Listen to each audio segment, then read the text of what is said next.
Well, good morning, everyone. Thanks very much for joining us this morning. Very excited to have our guest speaker this morning. We have had many conversations throughout the last 18 months of this pandemic, and now we're going to share some in-depth conversation with her as well this morning to get you up to date as to what's going on as far as the pandemic is concerned. We know that this has been something that has disrupted all of our lives in one way or another. And we're not through it yet, but we're getting there. And, there's lots of great medical science that has come forward that is helping us navigate this. And we certainly tie into our experts in the community to make sure that we're up to date and getting all of the information and making sure we can convey it to you. So my name is Greg DeRocher and I'm President and CEO of the Cambridge Chamber of Commerce. And thank you very much for joining us this morning. The Chamber's vision is to inspire change and lead in fostering greatness in our community and economic prosperity to make Cambridge the most envied city to live, work, play, and build a business. So thank you very much for being here. Today's hashtag, by the way, is CAMBCOC. So if you're following along and you're going to take pictures or make comments, please use the hashtag CAMBCOC and we can follow along with you. This time I'd like to introduce our board members that are in attendance this morning. This morning, Rena Hawkins from H4 Logistics is a board member that's with us this morning. Thank you very much, Rena, for all your support of our organization and sitting on the board. We appreciate your efforts very, very much.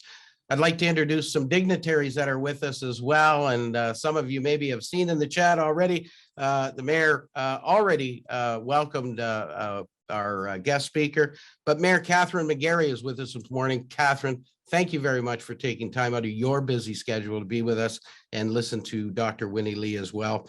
And Councillor Donna Reed is with us as well, ward councillor here in the city of Cambridge. And our regional councillor, Councillor Carl Kiefer, is joining us as well. And thank you, Carl, for coming too. Our main sponsor is Graham Matthew and TD Financial. And we all know, because I say this all the time, we can't do this without great corporate citizenship. And let me tell you, TD and Graham Matthew have been stalwarts in our breakfast program for many, many years. And it's certainly my pleasure, always my pleasure, to introduce partner with Graham Matthew, Mike Arndt, to bring greetings on behalf of our sponsors. Well, good morning, everyone, and thank you, Greg, again for that introduction. It's very much my pleasure to be here this morning to bring greetings to you on behalf of our team at Graham Matthew, as well as our co-sponsors at TD.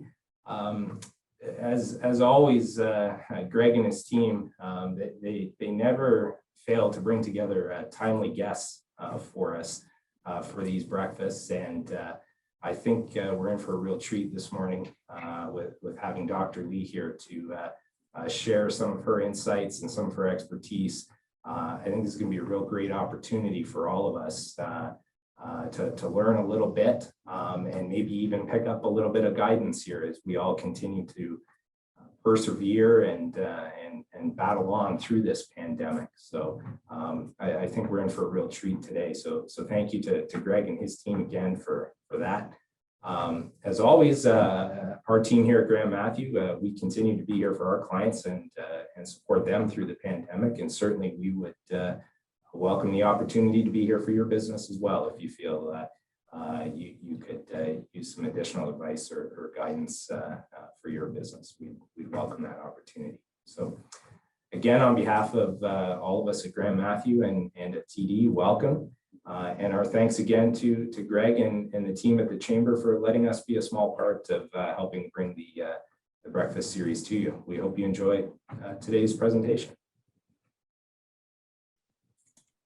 Thanks very much, Mike. It's what a great organization, and we certainly appreciate everything that you do, not just for the Chamber of Commerce, but for our community as well. And wow, we couldn't be Cambridge without Graham Matthew, that's for sure. And so thank you very much. I'd also like to shout out to and acknowledge some of our supporting sponsors as well. Cambridge Memorial Hospital, always strong supporters of the Chamber, as well as Energy Plus Inc. I love our folks down at Energy Plus Inc. And of course, H4 Logistics, Rena Hawkins on our board of directors, always supporting our breakfast program and many of our programs. And HeartZap Safety Training and Equipment, great. They're there. They're keeping you healthy as well. So give them a call if you need some of their help. And JD Development Group, a group coming into the community to change what Cambridge looks like. And we certainly appreciate everything that JD Development Group does for the Chamber, but also for the community. So thank you very much to our sponsors. Now let's get into the program. And I want to take this opportunity to introduce actually a really good friend of mine, certainly has been over the last 18 months. Dr. Winnie Lee is a radiologist, Deputy Chief of Staff and Chief of Diagnostic Imaging at Cambridge Memorial Hospital. She was born and raised in Toronto, and she completed her honors Bachelor and Masters of Science degrees before focusing her education in medicine and training at the University of Toronto in diagnostic radiology. Dr. Lee has called Cambridge home since 2008, when she moved here to start her career at Cambridge Memorial Hospital. In January 2020, Dr. Lee assumed the role of CMH's interim chief of staff just as COVID was beginning. What a great induction into a new job. And it emerged across the world, as we know.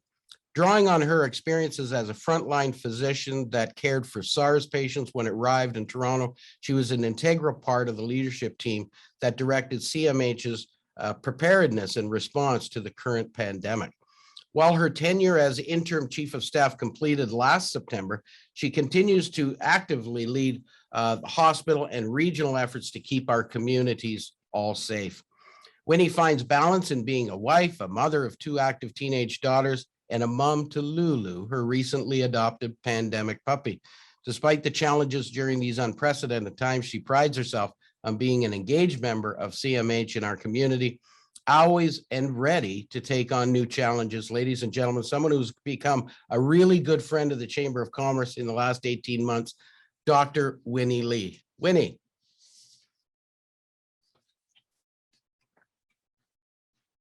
There she is. Good morning, Dr. Lee. How are you? Good morning. Thank you so much for having me. Very excited to have this chat this morning. Yeah, you and I have, well, we've kind of, you've been my kind of connection to the world of COVID since this all began 18 months ago, basically. You know, you've, like, I can't say enough, Dr. Lee, on your willingness to come and share information with us. You've been on our radio show a couple of times that Ian McLean and I do. And I certainly appreciate it. I know, you know, a lot of people look at doctors and they say, wow, these doctors, they got this passion for helping people. And I know that that's the spirit of the occupation.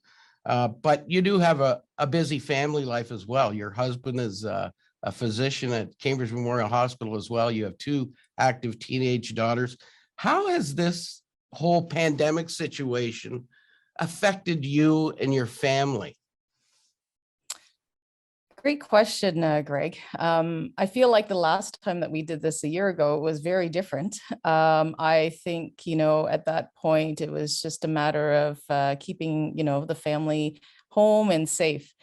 Now, 18 months later, as I reflect, it's really taken its toll, I guess, emotionally, mentally, professionally, and has really changed how we, you know, function as a family and also in our jobs.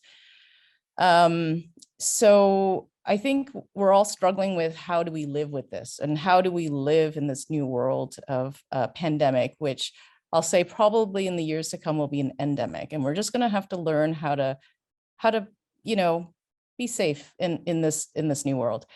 I've seen a lot of changes in my children, you know, having lost their activities, having to learn how to, you know, do Zoom classes at school.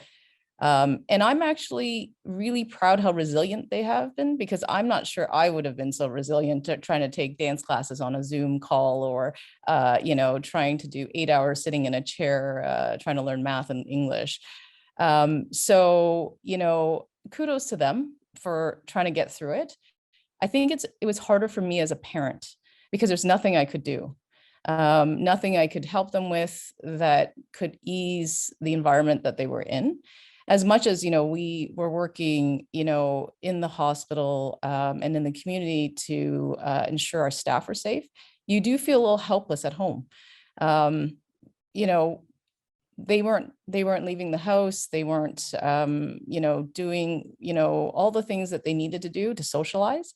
And so needless to say, very happy to drop them off at school yesterday, because I think it was some renewed energy, right?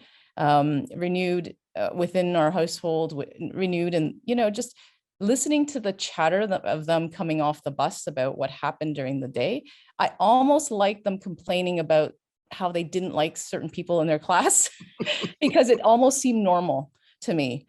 And it was that chatter, that energy that I haven't seen in the family in quite some time. And I'm sure that is the same for a lot of people, getting back into the rhythm of things. Now, having said that, going back to school, it has not been easy. I triple checked their alcohol in their bags. I've triple checked that they had 10 masks in their backpacks. And I'm sure we're all doing the same thing. But the reality is that is just the norm. And it's no different than us going to work. We're vaccinated. For those who aren't, obviously, they're going to be under antigen testing. I mean, there's just things that we have to do now to protect each other and to protect our families and to keep going with our daily lives. Yeah, and I think some of it is it's really interesting, and a lot of people have had stress and strain. They haven't been able to see loved ones in extended periods of time, grandchildren or children or parents for that matter. And in particular, you have that situation where you have your parents in Toronto still, and you're very close to your family and you want to see all of your family, but you've got a very unique situation that maybe a lot of people don't have, where you, in many cases, not just with your parents, but with your siblings as well and other family, you can't mix, and you couldn't mix for a particular reason. Why don't you explain what challenges you went through with that? Yeah, I do have a very unique situation. So we made the decision to put roots in Cambridge, and we are so thankful and happy and privileged to be community members here. But my family originated in Toronto. So my parents live in Toronto. My brother and my sister-in-law live in Toronto, and they have 2 young children under the age of 12. One's 2 and one's 4.5. And so when the pandemic started, we made the decision to keep into our corners, just like everybody else. But one of the significant factors in our decision-making was the fact that all 4 of us, my sister-in-law, my brother, my husband, and I, are all physicians, and we work at 3 different organizations.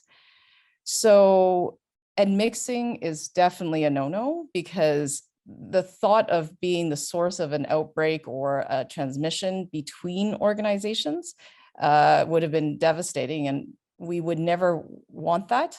And so for pretty much a year before we all kind of gathered in the backyard, when all of us were vaccinated, except for my niece and my nephew, it took that long for us to get there.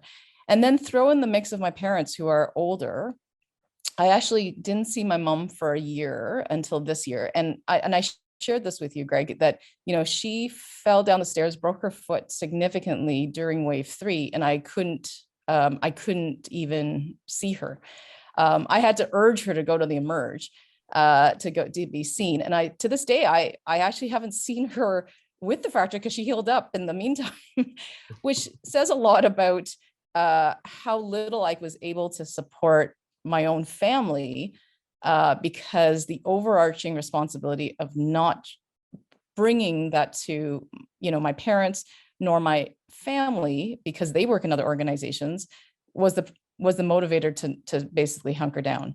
And so that weighed a lot on us, because we just didn't have the ability to even just say, oh, I want to vaccinate and have a barbecue. I couldn't do that. And I think it was actually a really amazing time when I had a few days to do that this summer in July, after everybody was vaccinated and the weather was starting to get better. Having said that, I saw her a month later. I saw my parents a month later in August, and I think that will be the last time for some time now. Yeah, wave 4, of course, we're into that. And, maybe that's kind of the next step. Maybe we should be talking about that and some of the metrics that you're seeing out of public health and out of the province. Where do we stand right now, and what's the prospects going forward from the perspective of wave 4? Yeah, I mean, as everybody knows, we're at the wave 4. We're at the door of wave 4, right? So we've started. Everybody can see the numbers are slowly creeping up, including the ICU numbers. So if we think about the raw numbers of positivities, that's one thing. But it's one thing if you have a high number, but they're mild disease. But then, if there are very sick people and they come into the ICU, that's where we see the pressures, and that's what we saw in wave 3. So everybody's looking very closely, not just at the overall number, but really that system capacity or that healthcare capacity. And that number is slowly creeping up.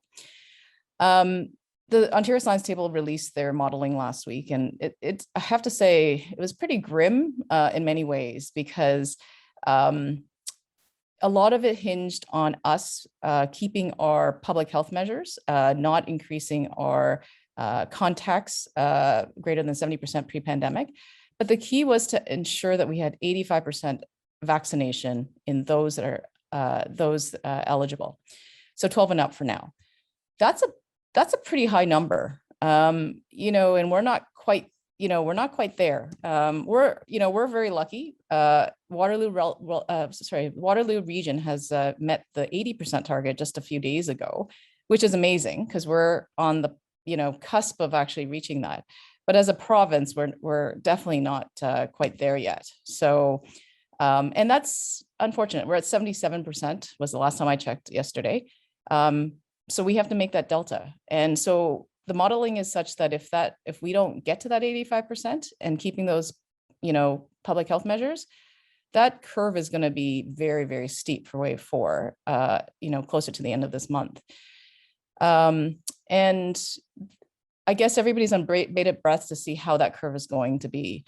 I don't want to sound like we're going back to wave 1, but it really truly is, how are we going to flatten this curve, right? So if you look at the modeling, they map out where that curve could go depending on how we do with vaccinations and the contact.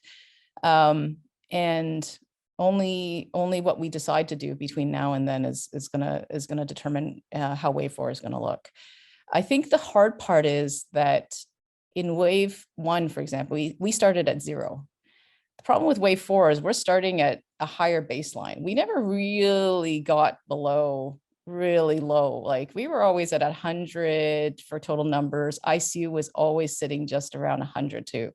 So it's never actually gone to 0. And so we're starting at a higher level, which means we are going to see the slow burn. We're going to see peaks when things happen. So, back to school, back to university, more socialization, we're going to see peaks again, and then it's probably going to wane again, but we're never going to go to 0. And that's what I mean about learning to live with it, because it's going to be part of how we, go about our daily lives. And that's very different than what we were hoping for in wave 1. If you think back, we just wanted to get to 0. I remember seeing numbers in the 20s and the 30s on some days post wave 1. I don't know if we'll ever get to that.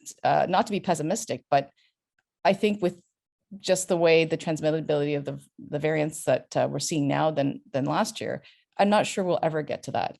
And I'm sure people have seen there are more variants that people are talking about. The one in South America, the ones that are that they're looking at as potential variants of concern, and that's going to be the what if and after wave 4. Yeah, and you know, I wonder, I guess you think way back, you know, 100+ years ago when, you know, we had the Spanish flu and, you know, there were, you know, virtually no vaccines available. We had to just kind of clamp down and try and get it to as small a number as possible, because I think at that point, then, you know, it doesn't seem to mutate quite as quickly when it's in a smaller number of people. And so, you know, you don't get these, you know, real stinging variants, and eventually, you know, it becomes a fairly moderate type of virus. We don't know that that's going to get there. And that's part of the problem. We see this on social media. You and I have talked about this, you know, a number of times, how, you know, people complaining and saying, well, Dr. Fauci back in, you know, March of 2020 said, you don't need to wear a mask. And then, you know, in April of 2020, he says, no, you need to wear a mask. And, you know, all of these variables have changed. And you have the experience of being on the front line of SARS when it first came to Toronto, and you had no idea what this was other than it was some unknown respiratory illness. It takes a lot of time to figure out how it transmits, how it reacts, how it evolves, how it changes. And we're living that. We can't anticipate it until it actually happens. So that's what the facts are. And I think people need to clearly understand that the medical science community and yourself and others around you, you're watching for all these triggers so that you can anticipate as best you possibly can what are the safety mechanisms we need to put in place. So this is going to be this is an ongoing learning process, not just for us out here in the general public, but for the medical science field as well. There was no playbook for this, right? And you're right. It's about watching others, watching what's developing in the science community, learning from other people's experience. You know, we learned a lot from SARS. I can tell you, I in some ways, I was a bit more afraid the first time around because we didn't have anything like that, you know, truly before since the Spanish flu. So it was almost a different feeling. This time, at least we had SARS to kind of guide. Well, we knew we need barriers. We knew we need N95s. We needed that part. We just didn't know how the virus actually worked, which was the unknown with COVID. But we've learned a lot since, and we have some things in our toolbox. But, you know, I've said this time and time again to yourself and to many others, is that at the end of the day, what do we know?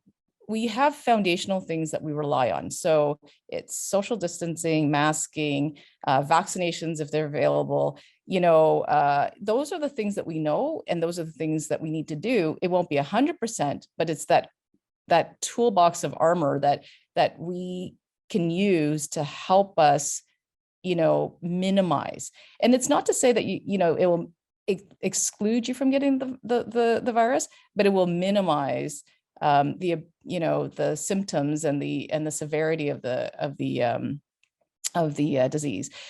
If we think about wave 4, you know, I'm sure everybody's heard this is a wave of the unvaccinated, right? And we're seeing that, right? If you watch the media, they always tell you how many are vaccinated, how many are unvaccinated, and that's pretty stark. We knew that we were always going to get some breakthrough with the vaccination population, but the unvaccinated one is where, you know, we didn't know how sick those patients were going to be. And we're seeing that. And that's the unfortunate part, which is why our ICU numbers are slowly creeping up. So I think the key is use it all. Whatever we got, use it all. Things that we know, washing your hands, social distancing, masking. Now we have antigen testing in the mix. You know, and vaccinations, all of that helps in some way, in different ways. And it's the combination of all of it that I think is going to allow us to continue on, you know, as much as we can in our daily lives. Yeah, I think if you look at, you know, using all of the tools in our arsenal, and you were referring previously about the fact that we'd like to get to 85% fully vaccinated, and that's kind of the target right now, but that target could move. Like we don't, you know, nobody really knows it. Originally it was, oh, if we can get 70%, and you know, now we're saying it's not working. We need to bump it up a little bit more. But the reality of it is with the flu vaccine, for example, we've never got to 80% or I don't think we've ever got to maybe 60% people getting the flu vaccine. And what we learned, though, is the flu's, of course, a totally different. People relate COVID to the flu. It's a totally different thing. And people need to kind of understand that. But we did a really good job last winter of mitigating the flu virus, right? So, in fact, I think by about February, the media was all catching on at that point saying, where'd the flu go? It's almost gone away. Why? Because we were putting into practice these things that are important for COVID protection, but they also resulted in really, really strong efficacy against the flu virus as well. These things are probably just going to be with us forever. We're going to have to think about how we protect ourselves forever. I completely agree. So, on this side of the world, we always watch the other side of the world as the flu starts first. And so last year, when we saw that there was like little to none flu happening in Australia, it was pretty revelating in terms of how effective just social distancing, washing our hands and masking, because we didn't have vaccines back then, right? To really affect, other respiratory illnesses. So to your point, we're getting to the point where, we're trying to, increase our vaccinations. But in amongst that, we're increasing our contact. And we're seeing that. We're seeing other respiratory illnesses come through, especially in the children. We're getting those respiratory illnesses that we haven't seen actually in a while coming in through before schooling starting. And that's going to be another one where, that's going to peak again once all the kids go back to school. And it goes to show you that extra contact, maybe a little bit of slip in some of the things that we were doing with the kids, it's starting to peep through. And that's the worry, is that we don't know. It's always a delayed, right? So if there's a breach in something, we don't see it for weeks to come.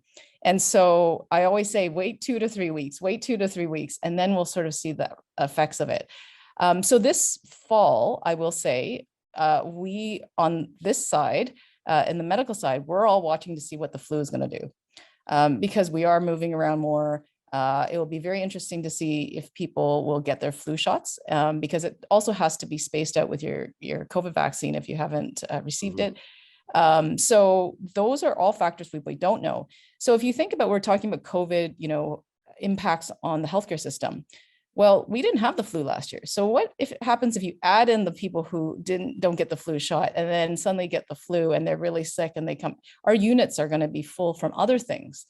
Other respiratory illnesses, in addition to everything else, the surgeries and the, heart attacks and like all those things are still going on. And I think that's going to be how we're going to define wave 4 and our capacity, because by hunkering down last year, we eliminated a lot of the other things that we usually see in the fall. This year, not so much, because we're all traveling and we're going back to work and going to school. Don't get me wrong, I completely believe that we do need to, but there will be the after effects, and we're all kind of just on bated breath to see how that's going to affect us on the hospital side. And I have been, talking about this a little bit, where wave 4 is a very different mental state for the healthcare force, right? Public as well, but if you think a year ago, we had drive-bys, people were, clamoring their pots and pans, that was wave 1, and don't get me wrong, that was such an uplifting thing for staff. But we're a very different cohort now. We're tired. It's been a long haul, 3 waves into a 4th wave. A lot more unknowns in the sense of how that curve is going to be with all the movement going on. And then, the state of, if we're going to reach that vaccination threshold, right? So I think it's a very different mental state. It's very hard. It is very hard to kind of keep that motivation. Now, having said that, so proud of this organization and the resiliency of the people that I work with. Couldn't do it without them. And I always say, people ask me, how do you do this? Well, I get my drive from the people around me. And so, it's amazing that they're kind of going strong. We still have our command center, which is our kind of IMS internally for watching for COVID. I mean, I can't remember what number meeting, 200 and something. I mean, it's ridiculous if you think about it, because I don't think there's any meeting series that long. But it goes to show you, it does take a village to get us there. And so although I'm reflecting on the fact that it's a different mental state going in, I am very reassured that I think we'll get up through it to the other side, without any issues. Yeah. It's just a matter of how that toll is going to be in between.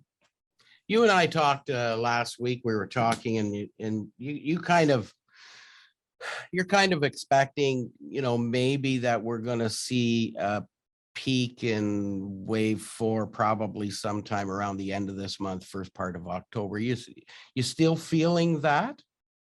Yeah, I mean, it's a routine for me. I check every morning with the ICU numbers, the capacity numbers. I check it's a daily routine. And as I see things kind of slowly creeping up, and like I said, this week was when school really started for everybody. And, I always see September as a fresh start. It's actually my new year in my family, because it means that everybody's coming off vacation and everybody's going back. And so in about 2 or 3 weeks, we're going to sort of see what those effects are going to be. And so I still think it's going to be in that early October, end of September, where we'll see if this is going to be a steep curve or if it's going to be a bit flatter, or maybe I'm hopeful that it will just be, again, this kind of slow burn that just kind of keeps running through. Hard to say. I'm hoping it's somewhere in the middle and not going beyond wave 3. Because that was hard. That was really hard on people, everybody. And so I'm hoping that it will be somewhere in between. Let's talk a little bit about your favorite subject and my favorite subject. We've had, I don't know how many conversations about vaccines. And I think it's important that we continue to talk about this because, as you said, it's really important to get to that delta that we need to get to fend off or try and mitigate or tamp down the virus movement throughout our community. You and I had funny conversation last week about vaccines, because I think we were talking about the potential of a third dose. You're probably very close to being at the stage where possibly the FDA or CDC or whoever is going to Health Canada is going to say, yeah, it's time that we do that third dose. I think were vaccinated somewhere around February of 2021. But you had to get, you were due for your tetanus shot as well. So you had to make sure you got that in before, because there is these time lags. I explained to you, I didn't know whether I needed my tetanus shot. I had to phone my doctor.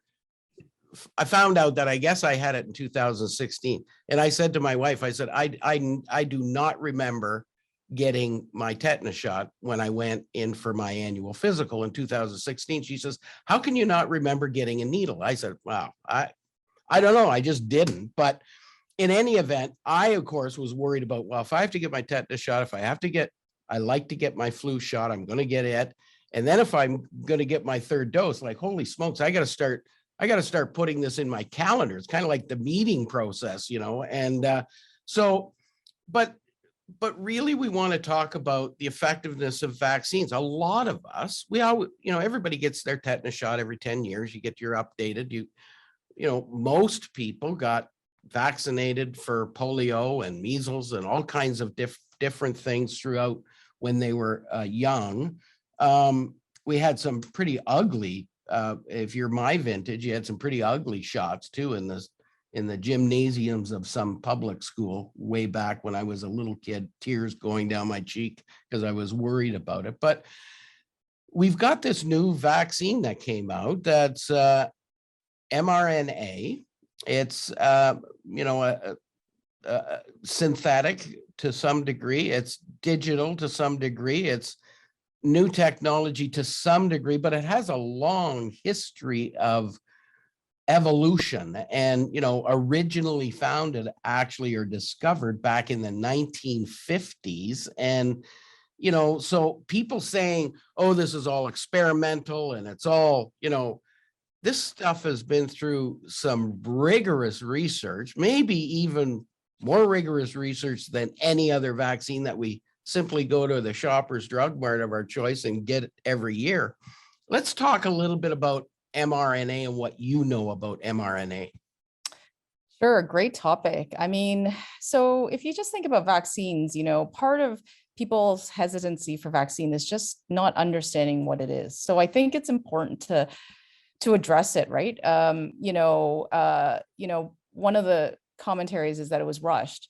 Well, as you said, it wasn't. I mean, this mRNA kind of technology or science has been around for quite a number of years. And then I know we've had some lively conversations about how, it was a female researcher in Germany that then went to the US. People thought she was radical with her science, and and time really spoke, right? When COVID hit, it was that technology that that was leading up to this mRNA vaccine. And I think that's the thing, is people have to understand, people have been researching this for years, and it's just that the COVID pandemic was the catalyst to pushing forward and really saying, well, it's really not that radical. It's actually phenomenal. and we need this to be able to quickly pivot if new variants come through, or or COVID switches on a dime. And I think that was the huge value about the mRNA vaccines, because as we've talked about before, it's really it's a message. It's a message to your cells to make the right antibodies against the virus.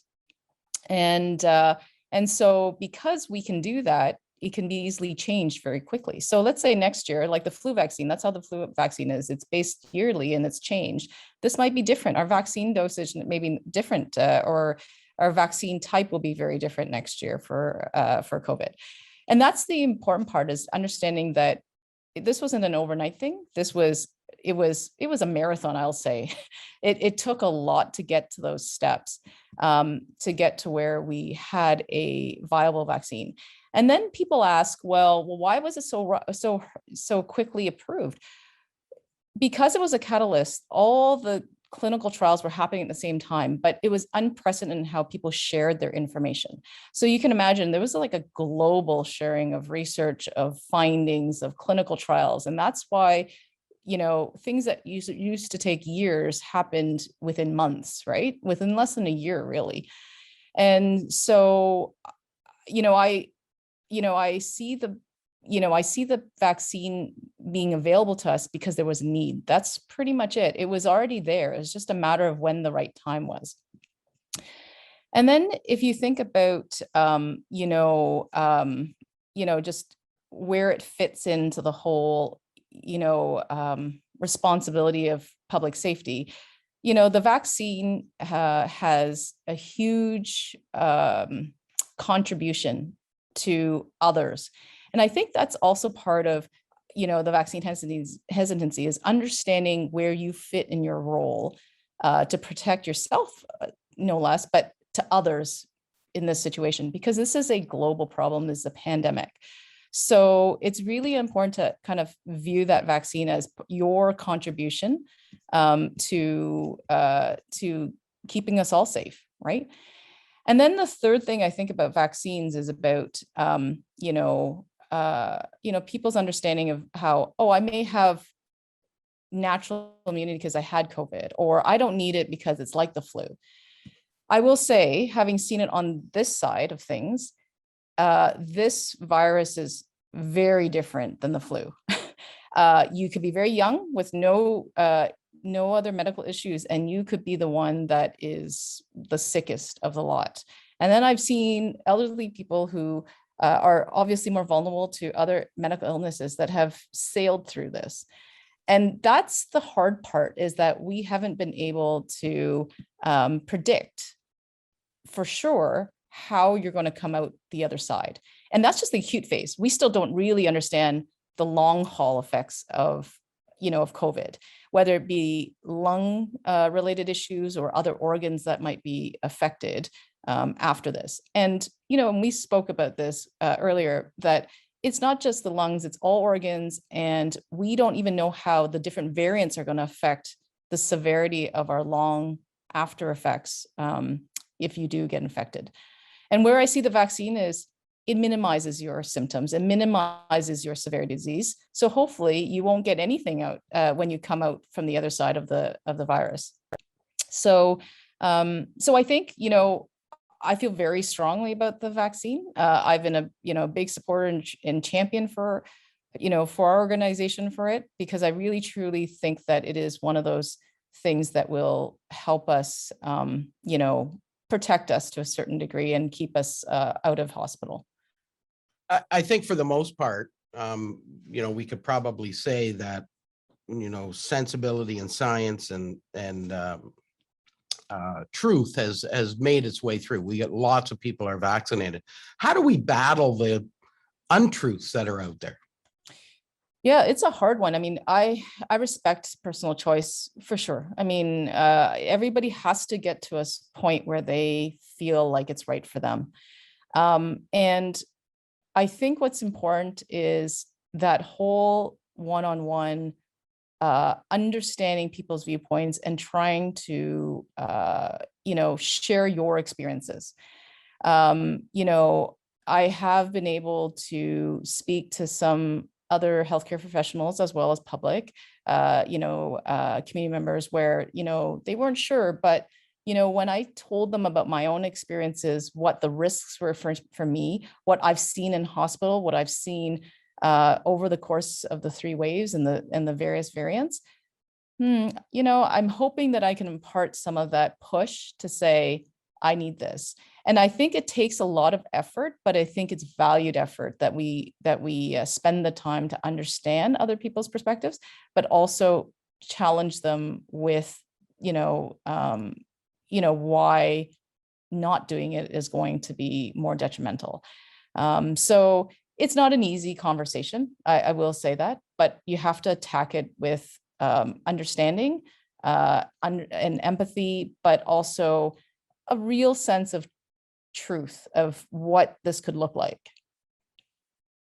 You obviously see me hacking a little bit, and I did screen this morning, so I was a negative, but I just took a sip of my coffee and it went down the wrong pipe, and I hate when that happens. But anyway, I thought I should let you know, because I was figuring your next comment was going to be, Greg, you need to get into the hospital and get tested. But in any event, we have a federal election going on, Winnie. Yes. And it's kind of interesting that in the middle of a pandemic that we would have this, but in any event, it is what it is. We have tremendous amount of lessons learned out of this. There's a myriad of documentation that has been put together and formulated in the medical and science community, and I think in governments all around the world. And I don't want to put you on a spot, and I don't want to get you political, but if you were the Minister of Health going forward, what would be your key things that you'd want to take as lessons learned from here to make sure that we're prepared? Because this is not going to be the last pandemic that we have.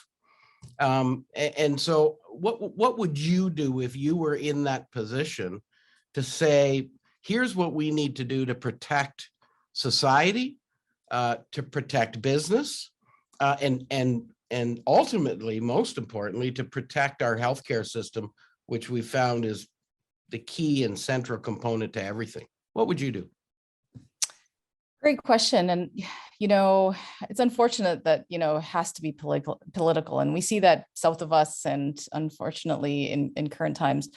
But I think I'm going to answer that by how I would face what's happening now with wave 4, in my space, what gives people a sense of calm, a sense of reassurance, what do they need? And you know what that is? It's to know that someone's prepared. It's to show that you have a plan. And I can tell you, the people who have worked with me know that I have plan A to Z. That gives me comfort. And when people see that you have comfort in what you planned out, it exudes to confidence in the system. So you're right. This is not the first time. It's not the last time. But I can tell you, if this happens again, I know what I'm going to do. I know the first 10 things I'm going to put in place. And it's no different than even when COVID started last year.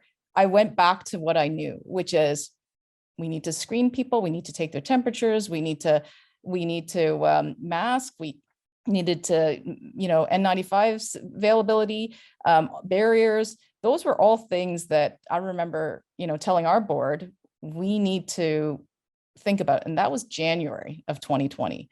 So nothing has changed. So even though we're a bit more politicized with how we deal with the pandemic, I think it's what we do is agnostic to what's happening around us.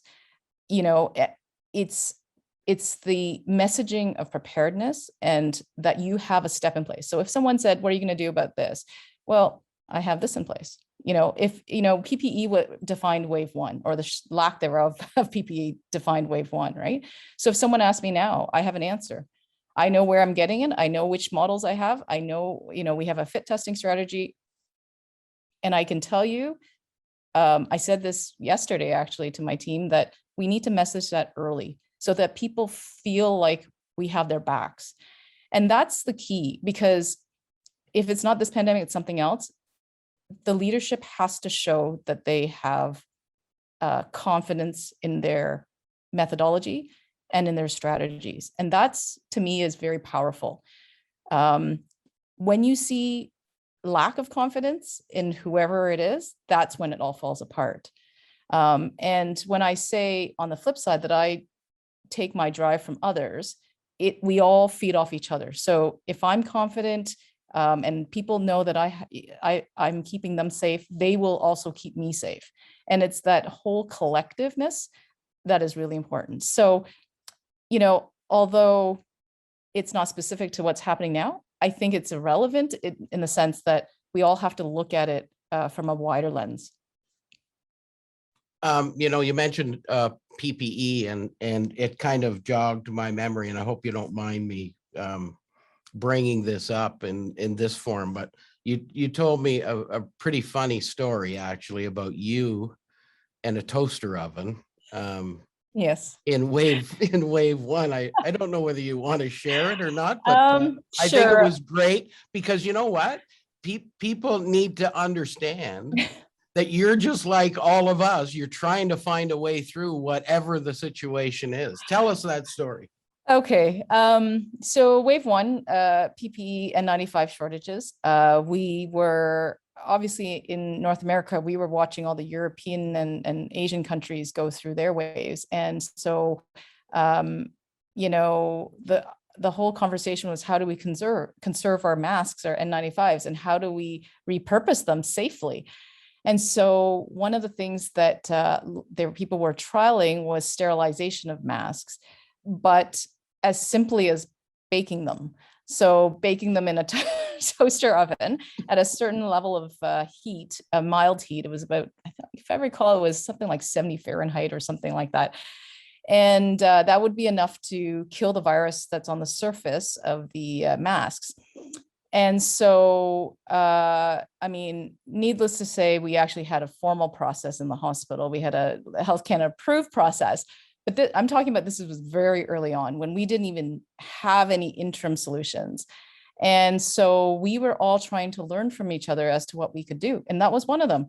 It was just, how do we heat up and kill off the virus that, we could reuse those N95s? Because if I was a healthcare worker, the choice that you face is not having protection or having protection that was potentially sterilized.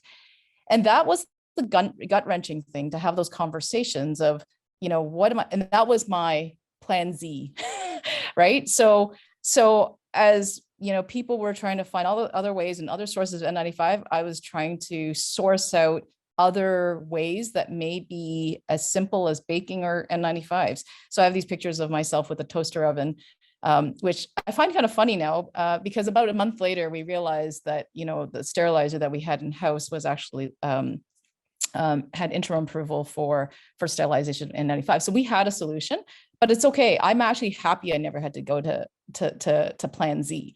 But I think, and I will say that people found reassurance that I was working on plan Z, because I think that the conversations I had with our medical staff, who rather have something like that than none, that was a way better choice. And that goes back to this whole idea of, you always have to look 10 steps ahead, plan 10 steps ahead, and it won't be perfect, right? We never thought we'd had to conserve a PPE in wave one, but we did. But we came out of it okay. And in fact, in wave one, we had nobody get sick through the hospital. And that's amazing if you think about it, right? And with a lot of the unknowns that we had. So very proud that everybody did their part. But for me, I was looking at all solutions, right? Of how to do it. So, but I can say my toaster days are over. We have a very good flowing supply of N95s, and I don't have to do that anymore. But I feel like, and I shared this with you before. We did a family antigen testing last night before my kids went back to school, and I feel it was almost like a science experiment for us because the kids had never done it. And so I feel like I've transitioned from a toaster oven to a pregnancy type strip on my kitchen table. And, and as I said to you earlier, it was quite hilarious when my younger daughter said, "I'm not pregnant." So, so at least of course you were very, very relieved. Was very relieved. No COVID and not pregnant. I was very pleased. But I think that's just how we put some humor into the whole thing. Mm-hmm. And, and it's a good reflection of how far we've gone. From me trying to, look online to see what other people were doing across the world, to, having an antigen party at my kitchen table before school. How important do you think is domestic supply PPE? Very important. So as we came out of actually wave 3, we actually do have a domestic supply. 3M actually has a Brockville plant for making N95s. This very specific one, the 1870s. And that's really important because, again, it's the reassurance that you always have a supply. And this particular N95 is a more universal one. It's not perfect, but I mean, it really takes the pressure and edge off that we have local supply. And that's why, it's important to message, we're good. Like we're good this time. It's not about the supply. It's about, everything else. Like it's, how we, go about our day-to-day lives, people vaccinating, it's all those other factors. I don't think PPE is going to be the issue. I think for me, I'm still trying to understand how this wave is going to affect our drugs. So far, so good. But again, that was one of the other, potential shortfalls in wave 2 and 3.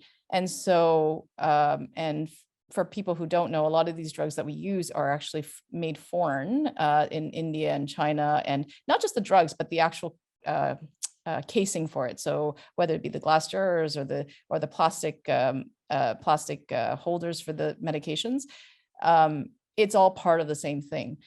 And so I'm slowly watching to see if we're going to get into the situation where that becomes a factor, right? So whoever thought that these little things would amount to a worry, right? Mm-hmm. But PPE is not one of them. And I think it was telling. I went through the Starbucks line and they said they couldn't give me stevia because they ran out because of shortage supply. And I thought, okay, that's a pretty bad sign. But but I think, it's a reality that we always have to think it's not free flowing all the time.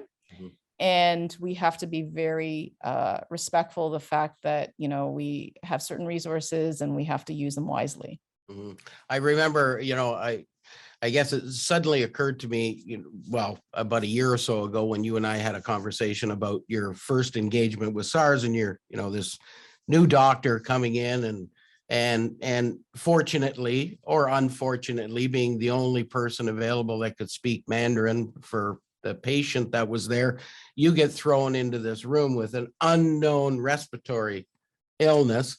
And I can remember you mentioning to me that you were terrified, and do I have the right PPE? Is everything fitting correctly? And, so I can remember you telling me that and thinking, wow, yeah, I never really thought about it in the fact of a person trying to attend or help someone and how they must feel going in and the confidence they have to have in the PPE that they've got on. Like they've got to know that it's clean, it's protective, because you're in there to do a job, and that's to try and not get you sick and get them better.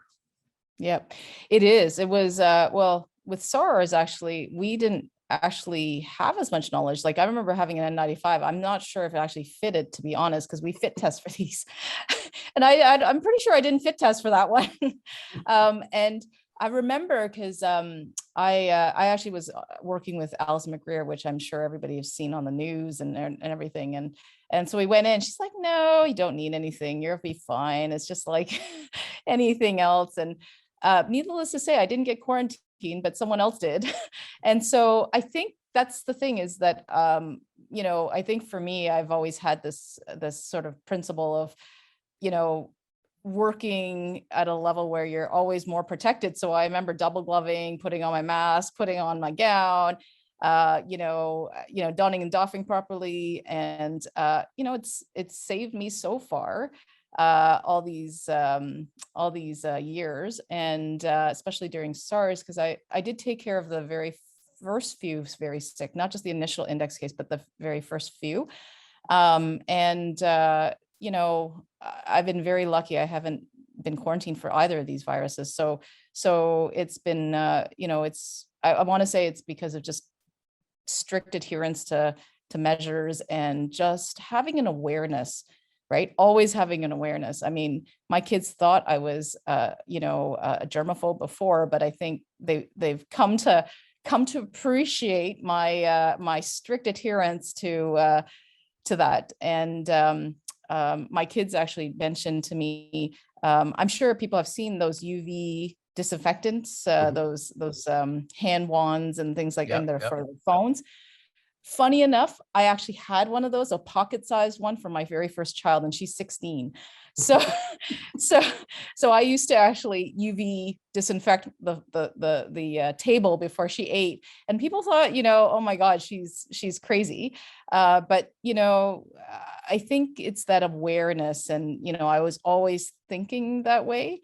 So this wasn't really out of my element, but more, how do I accelerate that alertness? So needless to say, I'm happy that, people have adopted all of this, and I'm very proud that, especially in this community, I've been so proud of how our community members, our businesses have supported, getting through the pandemic, even, with the Delta and it's just been tough, but we've done really well. And I've heard that, as I share stories with, colleagues that in other regions and other areas. Yeah. I often refer to you as Cambridge Memorial Hospital's Dr. House, and people who have watched that, and that actually is one of your favorite shows as well, was Yes. House. But you're not crazy, not like he was crazy. You were just a leader and ahead of your time at disinfecting through UV your things back 16 years ago, because I think we've proved it through this crazy time that we've been in, that taking those precautions, washing our hands, physically distancing, wearing masks when we need to be protected has maybe in some ways created a little bit healthier society in the long term. I can remember saying, to my family, I don't know why I've never washed my hands or sanitized my hands after pumping gas. I could probably look back over time, and I caught the flu or got a cold from grabbing the gas pump, from somebody who was just ahead of me who had a cold or the flu. And so, but starting to think about those practical, sensible things probably is going to maybe make us more resilient and a better, healthier society in the long term. I think the information that you bring forward always, Dr. Lee, is so important to us, and hopefully we can keep society clean and free of any of these elements and get through this. Are you optimistic about the future? I am, I am. As much as I try to plan for the worst case scenario, I'm an optimist, and I like to see that, that we'll kind of ride it all out, unscathed. So, I plan because it gives me security and confidence that I can get through the wave. But I'm always confident that the people around me and the support and just sheer commitment to keeping this community safe is going to get us through it. So couldn't be prouder, honestly. Like I just, appreciate the comments about, being in this, being in the space of leading, some of the COVID. But really, I always say from day one, it's a collective effort, because if one person or one thing that falls off the rails, then, we're all in trouble. So it's really a collective effort, and, we couldn't really get through a pandemic without that. Mm-hmm. Well, let me tell you, we're right at the end of our time, and I just want to say how I know on behalf of our entire community, we're so thankful to have you and your leadership at Cambridge Memorial Hospital. And from a personal perspective, I want to thank you for your friendship and your camaraderie and the information that you've given to me and to the chamber members over this period of time. You've been just a phenomenal resource, and I couldn't imagine going through this without having the ability to send you a quick email and say, Dr. Lee, can you give me some advice or give me some help along the way? So thanks very much for what you do every single day. Your team, everybody at Cambridge Memorial Hospital are doing a fantastic job, and we just appreciate everything that you do. So thanks very much, Winnie. Thank you so much for having me, and just thank you for everybody for supporting the hospital and this community. And as I've always said from day one, we'll get through it together. Yeah. Hopefully we will. Okay, thanks very much, Dr. Lee. That was just great. Next Wednesday, we have an opportunity for you to register online, cambridgechamber.com. We've got our conversation with the candidates from Kitchener South Hespeler next Wednesday. Also, I want to thank everyone for attending today. And I want to thank our sponsors again. Thank you very much to everyone for supporting the chamber through these difficult times. We're trying to give you as good a programming as we possibly can. And boy, oh boy, there's not much better than Dr. Winnie Lee from Cambridge Memorial Hospital to keep us up to date as to what's going on from a healthcare perspective. So thanks very much, folks.